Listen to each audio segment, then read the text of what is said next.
How to log into your Phantom Wallet app. Hi everyone, welcome back to our channel. This is Rose from Create Login and Delete. Without further ado, let's begin.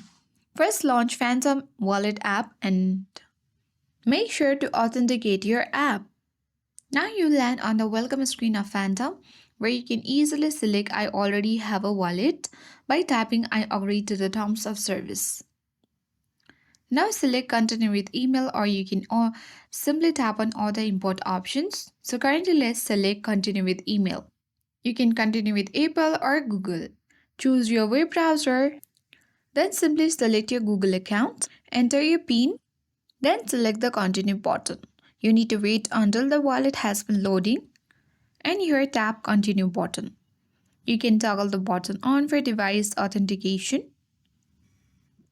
And that is how we can easily tap get you started and log into our account on Phantom Wallet. I hope this guide was helpful. If it was, then do like, share, comment, and don't forget to subscribe. Thank you.